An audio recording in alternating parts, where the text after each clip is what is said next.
ಅರೆ ಕಡಿಮೆ ಹಾಕು ಆದ್ರೆ ಅಸಲಿ ಹಾಕು. MDH ಕಾಶ್ಮೀರಿ ಕೆಂಪು ಮೆಣಸಿನ ಪೌಡರ್.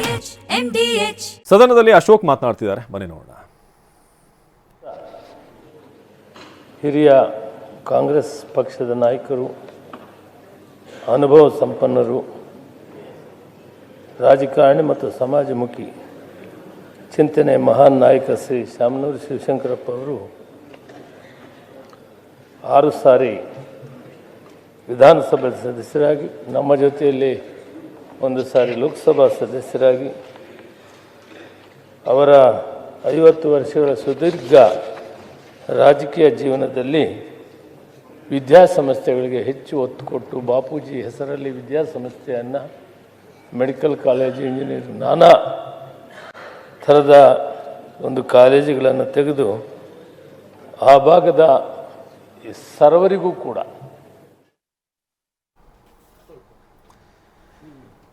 ಇದೀಗ ವಿಧಾನಸಭೆಯ ನೇರ ದೃಶ್ಯಗಳನ್ನು ನೋಡ್ತಾ ಇದ್ದೀವಿ. ಸದನದಲ್ಲಿ ಮೊದಲಿಗೆ ಸಿಎಂ ಸಿದ್ದರಾಮಯ್ಯ ಸಂತಾಪ ಸೂಚಿಸಿದರು. ಸ್ಪೀಕರ್ ಯುಟಿ ಖಾದರ್ ಅವರ ನೆನಪುಗಳನ್ನು, ಸಾಧನೆಯ ಹಾದಿಯನ್ನು ಮೆಲುಕು ಹಾಕಿದರು. ಸುದಾದ ನಂತರ ಅಶೋಕ್ ಸಂತಾಪ ಸೂಚಿಸಿದರು. ಇದೀಗ KH ಮುನಿಯಪ್ಪ ಮಾತನಾಡ್ತಿದ್ದಾರೆ. ಶಾಮನೂರು ಪಾರ್ಥಿವ ಶರೀರ ಸ್ಥಳಾಂತರಕ್ಕೆ ಸಿದ್ಧತೆ ನಡೀತಿದೆ. ಮನೆಯಿಂದ ಹೈಸ್ಕೂಲ್ ಮೈದಾನಕ್ಕೆ ಸ್ಥಳಾಂತರ. ಕೆಲವೇ ಹೊತ್ತಿನಲ್ಲಿ ಅಲಂಕೃತ ವಾಹನದಲ್ಲಿ ಮೆರವಣಿಗೆ ಆರಂಭವಾಗಿದೆ. ಮೆರವಣಿಗೆ ಮೂಲಕ ಹೈಸ್ಕೂಲ್ ಮೈದಾನಕ್ಕೆ ಶಿಫ್ಟ್ ಮಾಡಲಾಗುತ್ತೆ. ಸೊ ಅಲ್ಲಿ ಅಪಾರ ಅಭಿಮಾನಿ ಬಳಗ ಕಾಯ್ತಿದ್ದಾರೆ ಈಗ ಹೈಸ್ಕೂಲ್ ಮೈದಾನದ ಬಳಿ. ಅವರೆಲ್ಲರೂ ಕೂಡ ಅಂತಿಮ ದರ್ಶನ ಪಡೆಯುವುದಕ್ಕೆ ವ್ಯವಸ್ಥೆಯನ್ನು ಮಾಡಲಾಗಿದೆ. ದಾವಣಗೆರೆಯ ಧಣಿ ಶಾಮನೂರು ಶಿವಶಂಕರಪ್ಪ 5 ದಶಕಗಳ ಕಾಲ ರಾಜಕಾರಣದಲ್ಲಿ ಸಕ್ರಿಯರಾಗಿದ್ದಂಥವರು. ಸಿದ್ದರಾಮಯ್ಯ ಹೇಳ್ತಾ ಇದ್ರು ಸಿಎಂ ಸದನದಲ್ಲಿ, ಮುಂದಿನ ಚುನಾವಣೆಗೂ ಕೂಡ ನಾನು ಸ್ಪರ್ಧೆ ಮಾಡ್ತೀನಿ, 2028ಕ್ಕೆ ನಾನು ಕಂಟೆಸ್ಟ್ ಮಾಡ್ತೀನಿ ಅಂತ ಹೇಳ್ತಾ ಇದ್ರು. ಅಷ್ಟು ಮಟ್ಟಿಗೆ ಅವರಿಗೆ ಎನರ್ಜಿ, ಉತ್ಸಾಹ, ರಾಜಕಾರಣ ಅಂತಂದರೆ, ಜನಸೇವೆ ಅಂತಂದರೆ ಅಷ್ಟು ಮಟ್ಟಿಗೆ ಅವರಿಗೆ ಪ್ರೀತಿ ಇತ್ತು ಅಂತ. ಸೊ ಹೈಸ್ಕೂಲ್ ಮೈದಾನಕ್ಕೆ ಈಗ ಅಂತಿಮ ದರ್ಶನಕ್ಕೆ ಈಗ ಶಿಫ್ಟ್ ಮಾಡಲಾಗ್ತದೆ. ನೀವೀಗ ದೃಶ್ಯದಲ್ಲಿ ನೋಡ್ತಾ ಇದ್ದೀರಾ. ಶಾಮನೂರು ಪಾರ್ಥಿವ ಶರೀರ ಸ್ಥಳಾಂತರಕ್ಕೆ ಈಗ ಸಿದ್ಧತೆ ಆಗಿತ್ತು. ಈಗ ಹೈಸ್ಕೂಲ್ ಮೈದಾನಕ್ಕೆ, ಮನೆಯಿಂದ ಹೈಸ್ಕೂಲ್ ಮೈದಾನಕ್ಕೆ ಈಗ ಪಾರ್ಥಿವ ಶರೀರವನ್ನು ಶಿಫ್ಟ್ ಮಾಡಲಾಗ್ತಾ ಇದೆ. ಒಂದು ದೃಶ್ಯವನ್ನು ನೋಡ್ತಾ ಇದ್ದೀರಿ. ಈಗ ವಾಹನದ ಮೂಲಕ, ಈಗ ಆ್ಯಂಬುಲೆನ್ಸ್ ಮೂಲಕ ಅಲ್ಲಿಗೆ ಕಳಿಸಲಾಗುತ್ತೆ. ಸೊ ಮೆರವಣಿಗೆ ಮೂಲಕ ಹೈಸ್ಕೂಲ್ ಮೈದಾನಕ್ಕೆ ಶಿಫ್ಟ್ ಮಾಡುವಂಥ ಕಾರ್ಯ ಈಗ ನಡೀತಿದೆ ಮನೆ ಬಳಿಯಿಂದ. ಇನ್ನು ಶಾಮನೂರು ಶಿವಶಂಕರಪ್ಪ ಅಂತ್ಯಕ್ರಿಯೆಗೆ ಸಕಲ ಸಿದ್ಧತೆ ಆಗಿದೆ. ಸಕಲ ಸರ್ಕಾರಿ ಗೌರವದೊಂದಿಗೆ ಅಂತ್ಯ ಸಂಸ್ಕಾರ.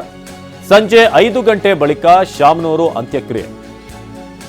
ಕಲೇಶ್ವರ ಮಿಲ್ನಲ್ಲಿ ನಡೆಯುವಂಥ ಅಂತ್ಯಕ್ರಿಯೆ ಸಂಜೆ 5 ಗಂಟೆಯ ಬಳಿಕ ವೀರಶೈವ ಲಿಂಗಾಯತ ಸಂಪ್ರದಾಯದಂತೆ ಅಂತ್ಯಕ್ರಿಯೆ ಆಗಲಿದೆ.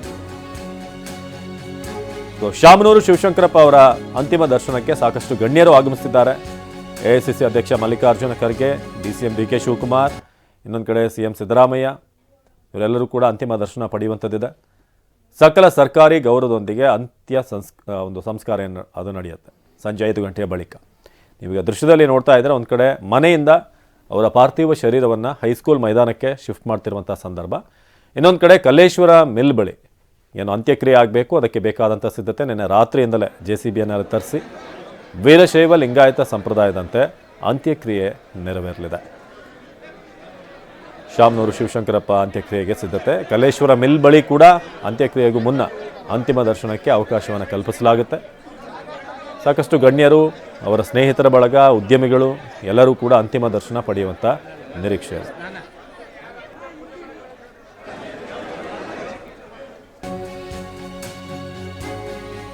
ಶಾಮನೂರು ಅಂತಿಮ ದರ್ಶನ ಪಡೆಯಲಿರುವಂತಹ BSY ಮಧ್ಯಾಹ್ನ 1:30ಕ್ಕೆ ಶಾಮನೂರಿಗೆ ಅಂತಿಮ ನಮನ ಸಲ್ಲಿಸುತ್ತಿದ್ದಾರೆ ಮಾಜಿ ಮುಖ್ಯಮಂತ್ರಿ BS ಯಡಿಯೂರಪ್ಪ. ಶಿವಮೊಗ್ಗದಿಂದ ದಾವಣಗೆರೆಗೆ ಪ್ರಯಾಣ ಬೆಳೆಸಲಿದ್ದಾರೆ BSY. ಮಧ್ಯಾಹ್ನ 12:30ಕ್ಕೆ ಅಂತಿಮ ದರ್ಶನ ಪಡೆಯಲಿದ್ದಾರೆ. ವಿಜೇಂದ್ರ ಕೂಡ ಆಗಮಿಸ್ತಾರೆ ಅನ್ನೋ ಮಾಹಿತಿ ಇದೆ. ಒಂದು ಕಡೆ BS ಯಡಿಯೂರಪ್ಪ ಜೊತೆಗೆ BY ವಿಜೇಂದ್ರ ಕೂಡ ಆಗಮಿಸ್ತಾರೆ ಅಂತ. BS ಯಡಿಯೂರಪ್ಪ ಹಾಗೂ ಶಾಮನೂರು ಅವರ ಈ ರಾಜಕೀಯ ಒಡನಾಟ ಭಾಳಷ್ಟು ದಶಕಗಳದ್ದು. ಸೊ ಆರಂಭದಿಂದಲೂ ಕೂಡ ಫ್ರಮ್ ಸ್ಕ್ರ್ಯಾಚ್ ಅಂತ ಏನು ಹೇಳ್ತೀವಿ, ಈ ಸೈಕಲ್ನಲ್ಲಿ ಊರೂರು ತಿರುಗಿ BJPಯನ್ನು ಕಟ್ಟಿದಂಥ ಸಂದರ್ಭದಿಂದಲೂ ಕೂಡ ಶಾಮನೂರು ಶಿವಶಂಕರಪ್ಪ ಗೊತ್ತಿರುವಂಥವ್ರು. ಬನ್ನಿ ಈ ಬಗ್ಗೆ ಯಡಿಯೂರಪ್ಪ ಮಾತನಾಡಿದ್ದಾರೆ, ನೋಡೋಣ. ಶಾಮನೂರು ಶಿವಶಂಕರಪ್ಪನವರ ನಿಧನದಿಂದ ಇಡೀ ಸಮಾಜಕ್ಕೆ ದೊಡ್ಡ ಆಘಾತ ಆಗಿದೆ. ಭಾಳ ಕ್ಷೇತ್ರಗಳಲ್ಲಿ ತಮ್ಮದೇ ಆದಂಥ ಸಾಧನೆ ಮಾಡಿದಂಥ ದೊಡ್ಡ ವ್ಯಕ್ತಿಯವರು. ಸೊ ಇವತ್ತು ದಾವಣಗೆರೆ ನಾನು ಹೋಗ್ತಾ ಇದ್ದೇನೆ. ಅವರ ಆತ್ಮಕ್ಕೆ ಶಾಂತಿ ಸಿಗಲಿ ಅಂತ ದೇವರಲ್ಲಿ ಪ್ರಾರ್ಥನೆ ಮಾಡ್ತೇನೆ. ಅವ್ರ ಕುಟುಂಬ ವರ್ಗದವ್ರಿಗೂ ಈ ನೋವನ್ನು ಸಹಿಸುವಂಥ ಶಕ್ತಿ ಕೊಡಲಿ ಅಂತ ದೇವರಲ್ಲಿ ಪ್ರಾರ್ಥನೆ ಮಾಡ್ತೀನಿ. ಭಾಳ ವರ್ಷಗಳ ಸಂಬಂಧ, ಭಾಳ ಆತ್ಮೀಯ ಸಂಬಂಧ. ಇತ್ತೀಚೆಗೆ ಆಸ್ಪತ್ರೆಗೆ ಹೋಗಿ ಮಾತಾಡಿಸ್ಕೊಂಡು ಬಂದಿದ್ದೆ. ಎಲ್ಲ ಸಂದರ್ಭದಲ್ಲೂ ಸಹ ನಮಗೆಲ್ಲ ರೀತಿಯ ಸಹಕಾರ ನೀಡಿದಂಥ ಒಬ್ಬ ಹಿರಿಯ ವ್ಯಕ್ತಿ ಶಾಮನೂರು ಶಿವಶಂಕರಪ್ಪನವರು. ಅವ್ರ ಬಗ್ಗೆ ಹೇಳುವಂಥದ್ದು ಭಾಳಷ್ಟಿದೆ. ನಾನು ಹೋಗಿ ಅವ್ರನ್ನ ಆತ್ಮಕ್ಕೆ ಶಾಂತಿ ಕೋರಿ ಅವರ ದರ್ಶನವನ್ನು ಪಡೆದು ಬರ್ತೇನೆ. MDH ನ ಕಿಚನ್ ಕಿಂಗ್ ಕಿಚನ್ ಅಲ್ಲಿದ್ರೆ ನಾವು ಎಲ್ಲವನ್ನು ಮಾಡಬಹುದು. ಬೆಂಗನ್ ಕ ಬರ್ತಾ, ಆಲೂ ಗೋಬಿ, ಭಿಂಡಿ ಮಸಾಲಾ, ಇನ್ನೂ ಬಹಳಷ್ಟು.